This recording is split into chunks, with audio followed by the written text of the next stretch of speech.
Hi everyone, welcome to AMC Movie Talk for movie fans for this Wednesday, January 23rd. I'm Suri Serrano, and this is our daily show where we catch you up on all the latest movie news of the day with insight into what it all means. Joining me as always is AMC Movie News Senior Editor John Campea. Hi John. Hey Suri, how are you? I'm fantastic. Wonderful. And to my right is film critic Jimmy O from JoeBlow.com. How are you? Hello, how are you guys? Fantastic. We were just talking off camera about how much Jimmy really hates Channing Tatum. I love that Hates man. him. He was talking all types of smack about Channing Tatum. How dare you? I love you, Channing. You're the greatest, and I swear, you know this. You know this. So. He follows you on Twitter. All right, let's get started with this first piece of news. With the wildly popular Christopher Nolan Batman franchise finished and completed, speculation began buzzing about when WB was going to move ahead and reboot the Batman series. There was early talk that Warner Brothers was looking at fast-tracking a new Batman by enlisting Joseph Gordon-Levitt to continue his role from The Dark Knight Rises as the new Batman prior to the 2015 Justice League movie. Now, word has come out from the reliable Batman news site Batman on Film that WB has backed off rushing new Batman movies and are instead now looking at 2017 for new Caped Crusader solo movies without Levitt. Jimmy, what do you think about waiting until 2017 for new Batman movies? Very, very happy about that. My problem is it seemed like they were going to jump and try and restart it. Look, why Nolan's worked, especially the first two, he took his time. He made really great movies. And I just, jumping into it like that seems like a waste of time, and it would just end up being a bad decision. I don't like it. Let's hold off sometimes. We can wait. In general, I agree with you, but I can see where their logic was. I mean, to get a Batman movie going, because they seem to have it locked in that they're going to go 2015 for Justice League. And I can understand the logic of wanting to have a solo Batman movie prior to launching Justice League. Sure. I get it. I understand. But you're absolutely right. This is something they should wait on, especially since they're rebooting. And thank goodness it looks like they're finally going to abandon this ridiculous Joseph Gordon-Levitt as Batman thing. Look, Yes. I've said this before, but let me repeat it. I love Joseph Gordon-Levitt. I think he's one of the elite talents in Hollywood. I put him in like my top 10 favorite performers to see on screen. But he's not Batman. Nope. No way should he be Batman. And that's one of the things I hated about The Dark Knight Rises. It sets him up to be the new Batman. It's like, this is ridiculous. So I'm really, really happy that they're moving on from that. It was a really bad idea. I think Henry Cavill is going to be a great Superman.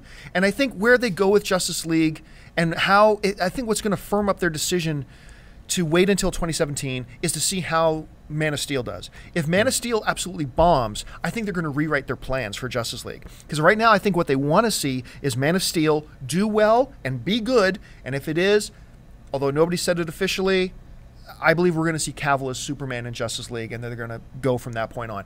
And if it's terrible or bombs, you're going to see them start from scratch again. But overall, yeah, waiting until 2017 is the right idea. It gives them time. It gives us time to put some distance between the Nolan Batman franchise and the new Batman franchise, and it gives them some time to find a really good actor to play Batman. Because here's the reality. If you try to rush a Batman film prior to 2015, that means you got to rush out and get a new Batman right now, and you're going to have to settle with whoever is available. Yeah, you can't exactly. necessarily get the best person for the job. At this short notice, you're going to need whoever is best available. 2017, you got a couple years, work out schedules, find the best person for it, and lock him in. Yeah, let's at least wait to see Man of Steel. I mean, we Agreed. all want that to be good. Agreed. Come on. And it's going to be good. I hope so. I've been wrong before. I hope so, Man of Steel's going to man. be awesome, man. I cannot wait. All right, moving on. Next up, Arnold Schwarzenegger has confirmed that he is not only doing the next Conan movie, but that he's also on board for the new Terminator movie in development, as well as the long-developing sequel to his comedy Twins, which will reportedly be called Triplets. James Cameron was quoted once as saying, future Terminator films must have Schwarzenegger in them if they want to be successful. John, given the poor results of Arnold's, latest movie, The Last Stand, can these films be successful with Arnold? No. With it? No, they can't. And it pains me in a deep, passionate, and purposeful way. It pains me to say that. Look, The Last Stand has taught us a lot of things. One is that Arnold can still do it. The Last Stand is a good movie. I've been saying it all week on this show. The Last Stand is a good, fun movie. Fun. Go see it. It's seriously. real. Jimmy, all three of us on this table absolutely. agree. It's a fun movie. Run out. It's in AMC theaters right now. Go see it. It's really good. But Arnold came back. He showed he can still do it, and he gave us a good movie, and nobody went to see it. Finished in 10th place with $7.1 million. 10th place on its opening weekend. Now, you could make an argument that, well, Conan is a recognizable franchise name, that Terminator is a recognizable franchise name, and absolutely they are. But no. James Cameron was dead wrong, as it turns out. Putting Arnold in it is not going to make it successful. People didn't care about going out to see Arnold Schwarzenegger in this, which befuddles me. The movie's good. He still has it. But I will say this. In 2003, when he was in Terminator 3, he did that. The one scene that he trained for like a year for was when he came back through the time portal and he had to be shirtless and he looked great. He don't look like that no more. He can't be a T-800 anymore. He cannot be that guy. So I think with all the best laid plans of Mice and Men, with all these plans about Conan, I still think he can be an older Conan. But all these plans about twins and triplets and should he be in Terminator, I think this past weekend's box office is changing a lot of plans in Hollywood. I tend to agree, but I do see the point. I don't think the idea of doing a Terminator film completely without him is a good idea. I think he needs to be a part of the world somehow. It shouldn't focus on him because I do think that is poison. But I don't want to. I want to see him involved in some way, whether it's a cameo, whether it's something different. Sure, he's not going to be the lead Terminator kicking butt and really carrying the film. That'd be a disaster at this point. Robots don't age. Last time I checked. No, they don't. But hey, come on. There's got to be someone out there that can write a really good script that can creatively bring him back and keep him involved in the world. I want to see him in the world. You may want to, but I want to. I really do. I'm with you. But after this weekend's box office numbers, do the audience in general care if he's going to be in the next Terminator or not? I still think that Terminator. I kind of stick with that argument. Last Stand is. That's it. It was The Last Stand. There was no Last Stand 1. There was there was a recognizable franchise. Yeah, absolutely. So I don't think it's necessarily death to those films. I hope you're right, man. I hope so I hope too. you're right. Yeah. Okay. Next up. As some of you know, the upcoming Marvel movie that will come after Captain America 2 and lead directly into the Avengers 2 is the film Guardians of the Galaxy, which will be directed by Slither director James Gunn. A few unconfirmed rumors emerged yesterday that Marvel is talking to Adam Sandler and Jim Carrey to possibly join the cast. If true, and that's a big if, it would seem most likely that they'd be up for the part of voicing the CG character Rocket Raccoon. Jimmy, can you see either Sandler or Carrey voicing the military strategist Raccoon? Carrey, absolutely, 100%, 100%. I think he's got a he has the ability to do those kinds of films and really carry it. I think he's got an amazing voice. What he can do with that's a whole instrument, and I think he still has the chops to do it. I think he has the talent. Sandler, no. Not at all. I even when I hear Sandler doing other films like Hotel Transylvania, I hear Adam Sandler doing funny voices. I never hear a character.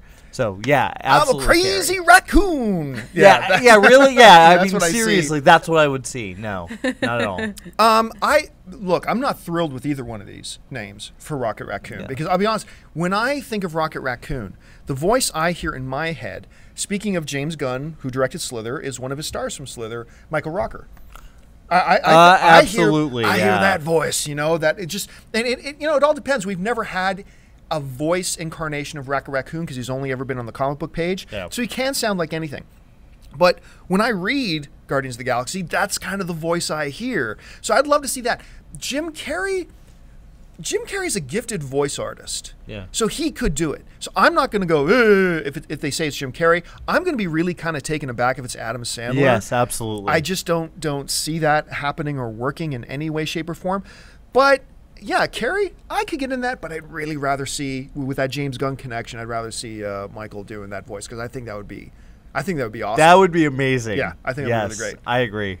All right, so it's time for us to go into our new segment that I blatantly ripped off from ESPN and Around the Horn called Buy or Sell. Here's what's going to happen. Suri's going to bring up a couple of quick, short news stories in the news, and then Jimmy and I are each going to say whether we buy it or sell it.